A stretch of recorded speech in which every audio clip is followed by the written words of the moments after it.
لا الہ الا ہو، اللہ ہی ہے وہ کہ نہیں ہے کوئی معبود سوائے اس کے، الحی القیوم، وہ خود سے زندہ ہے اور باقی سب کو قائم اسی نے رکھا ہوا ہے، سب کو زندہ رکھنے والا وہ ہے، باقیوں کی زندگی اس سے مستعار ہے، اس کی زندگی حقیقی ہے، اپنی ہے۔ لا تأخذہ سنۃ ولا نوم، اور اس کی زندگی اتنی کامل ہے کہ نہ تو اسے اونگ آتی ہے اور نہ نیند۔ ہماری زندگی آپ دیکھ لیں ناقص ہے، ہم 24 گھنٹے کے اندر ایک دفعہ ضرور مر جاتے ہیں، موت نیند کی بہن ہے نا۔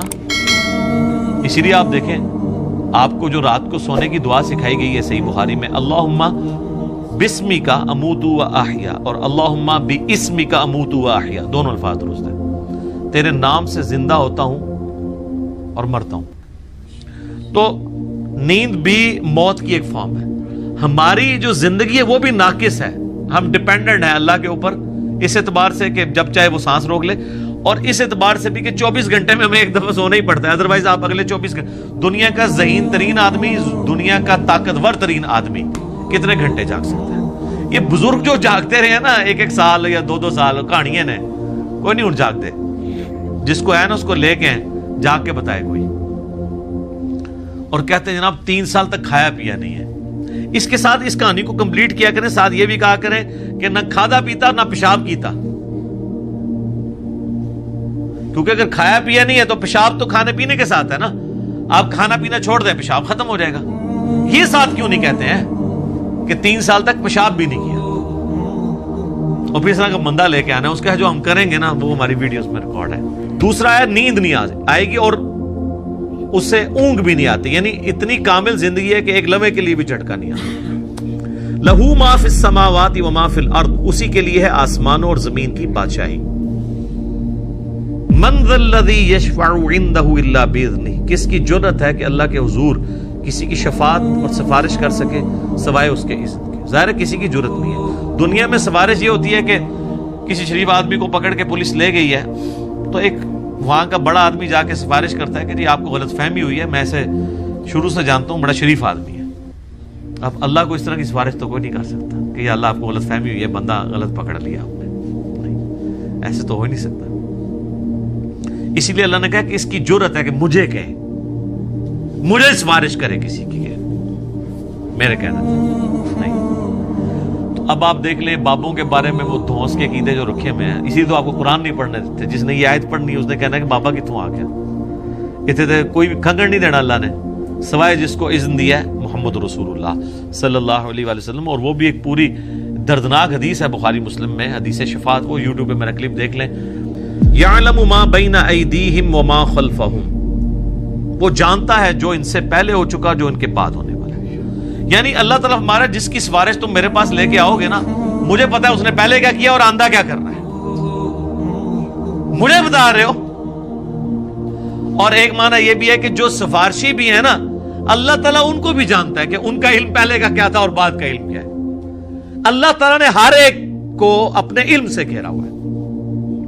وَلَا يُحِيطُونَ بِشَيْءٍ مِّنْ عِلْمِهِ إِلَّا بِمَا شَاءَ، اللہ کے علم کو کوئی نہیں گھیر سکتا سوائے اللہ تعالیٰ جس کے لیے چاہے تو اس کے اوپر کوئی علم آشکار کر لے۔ یعنی اللہ تعالیٰ کے علم کو کوئی اور مخلوق نہیں گھیر سکتی، اللہ نے سب کو اپنے علم سے گھیرا ہوا ہے، سوائے اس کے کہ وہ جو سورہ آل عمران میں بھی آتا ہے 179 نمبر آیت میں، کہ اللہ کی یہ شان نہیں ہے کہ وہ اپنے غائب کے اوپر کسی کو اطلاع دے سوائے اپنے پیغمبروں کے، اور تمہارا کام ہے اللہ اور اس کے پیغمبروں پر ایمان لاؤ۔ پیغمبر وہ ہستی ہوتی ہے کہ جس کو اللہ تعالیٰ غیب کی خبریں دیتا ہے، غیب کا علم دیتا ہے اتنا جتنا اس کے لیے پسند فرماتا ہے۔ علم الغیب کے اوپر میرا مسئلہ نمبر 6A اور 6B آپ دیکھ سکتے ہیں، وہ ڈیٹیل ٹاپک ہے۔ تو جتنا جس کے لیے چاہتا ہے اللہ ظاہر فرماتا ہے، اور جس کے لیے نہیں چاہتا ظاہر نہیں فرماتا۔ وسع کرسیہ السماوات والارض، اسی کی کرسی نے آسمانوں اور زمین کو گھیرا ہوا ہے۔ ولا یؤودہ حفظہما، اور اللہ تعالیٰ کو زمین و آسمان کی حفاظت کرنا کوئی مشکل نہیں ہے، تھکا نہیں دیتی یہ چیز۔ وہو العلی العظیم، اور وہ بہت بلند ہے اور عظمت والا ہے۔ اور اس کی یعنی صرف اللہ تعالیٰ نے یہ بنا کے مخلوق چھوڑ نہیں دی بلکہ اس کی حفاظت بھی اپنے ذمہ لی ہوئی ہے. اور وہ ایسی حفاظت نہیں ہے کہ کوئی اللہ تعالیٰ کو مصروف ہو گیا کہ اتنی مخلوقات پیدا کر کے اب کیا کرے گا وہ, ایسا نہیں ہے, بلکہ وہ اللہ تعالیٰ نے پہ کوئی گرا نہیں ہے اس کی.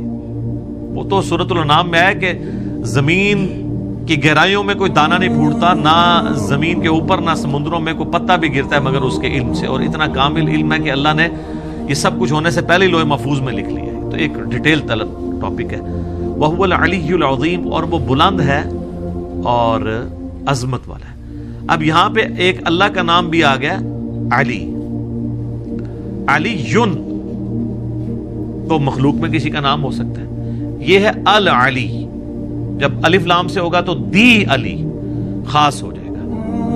رحمان تو کوئی بھی ہو سکتا ہے, الرحمان اللہ ہے. رؤوف کوئی بھی ہو سکتا ہے, نبی الاسلام کے لیے ہے بالمؤمنین رؤوف الرحیم, لیکن الرؤوف اور الرحیم اللہ ہے. صرف رؤوف اور رحیم سورہ التوبہ کی آخری آیات میں نبی الاسلام کے لیے بھی ہے. تو یہاں پہ بھی علی سے مراد بلند, عظمت والا, یعنی اللہ تعالیٰ اپنے عرش پہ مستوی ہے جیسا کہ اس کی شان کے لائق ہے, اور اپنی شان کے اعتبار سے بھی بلند.